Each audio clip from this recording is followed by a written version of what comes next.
Good afternoon all of you. आज आप लोगों के लिए मैं वर्ग 10 की कविता, जो कविता की बहुत ही हार्ड लगती है, यानी आसान नहीं है, वो कविता लेके आई हूँ कि कम से कम आप लोग उसको समझ जाइएगा, तो उससे जो भी क्वेश्चन पूछा जाएगा वो आंसर आप लोग कर पाएंगे। ठीक है, तो मैं स्टार्ट करती हूँ। सबसे पहले ये कविता जो लिखे हैं वो रविंद्रनाथ टैगोर या ठाकुर, बोलिए, वो लिखे हैं। और आपके सिलेबस में जो दिए हैं वो कौन दिए हैं? तो आचार्य हजारी प्रसाद द्विवेदी। कौन दिए हैं? आचार्य हजारी प्रसाद द्विवेदी। यानी ये अनुवाद किए हैं। किस भाषा में कविता थी? कविता बंगाली भाषा में थे। तो कविता का नाम क्या है? आत्मत्राण। यानी क्या? त्राण का अर्थ होता है भय, आत्म का मतलब खुद, स्वयं। तो कविता की लाइन है, विपदाओं से मुझे बचाओ, यह मेरी प्रार्थना नहीं। कह रहे हैं रविंद्रनाथ टैगोर कि विपदाओं से मुझे बचाओ, यह मेरी प्रार्थना नहीं, केवल इतना हो करुणा में, केवल इतना हो करुणा में, कभी न विपदाओं में पाऊं भय।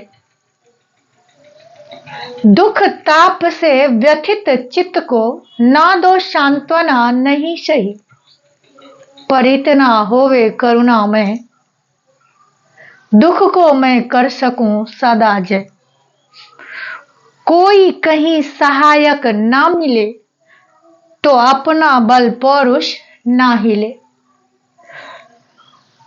तो पहले मैं इन लाइन जो मैं लिखी हूं उसके बारे में बताई हूं कि विपदाओं से मुझे बचाओ।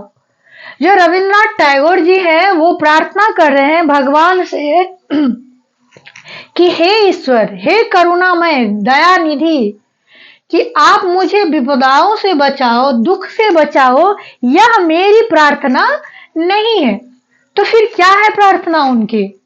तो उनकी प्रार्थना है कि केवल इतना हो करुणा में, कभी ना विपदा में पाऊं भय। जब हे करुणा में, जब मुझे दुख आए तो उस दुख से मैं डरूं नहीं, उस दुख में मुझे भय ना हो, डर ना हो।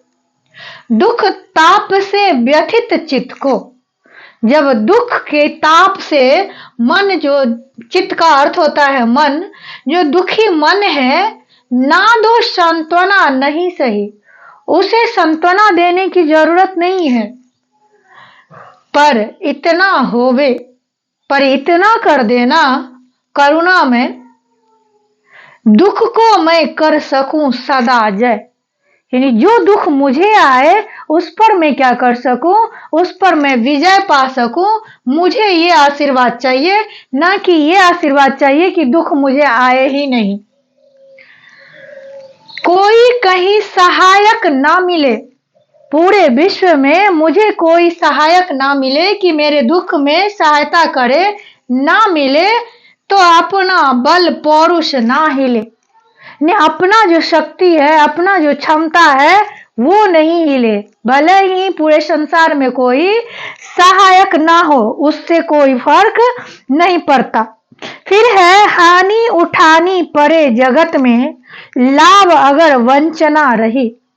अगर लाभ वंचना, वंचना का मतलब नहीं मिलना, वंचित रह जाना, लाभ अगर वंचित रह गया, हानि ही उठाने पड़े, तो भी मन में ना मानू छे। अब सोचिए कि कितनी बड़ी बात बोल रहे हैं कि उसको लाभ नहीं मिल रही है, वो उससे हट गए हैं, तो हानि भी मिली है, हुई है, तो उससे भी वह क्या है, वह अपना क्षय यानी कि नष्ट नहीं माने। मेरा त्राण करो अनुदित तुम, यह मेरी प्रार्थना नहीं। मेरा जो भय है इसे तुम दूर करो हे ईश्वर, यह मेरी प्रार्थना नहीं है।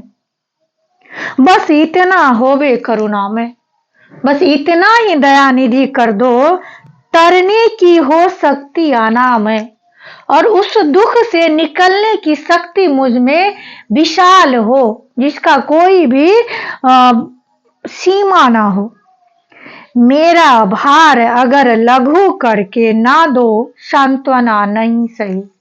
मेरा जो भार है, मेरे ऊपर जो उत्तरदायित्व है, उसको छोटा मत करो। नहीं सही, कोई बात नहीं है, उसके लिए मुझे सांत्वना नहीं दो, वो सही है। बस करने के लिए क्या बोल रहे हैं, केवल इतना रखना अनुनय, वहन कर सकूं इसको निर्भय। और इस भार को इतना ही कृपा करना कि मैं वहन कर सकूं, यानी इस भार को निभा सकूं, उससे भागूं नहीं।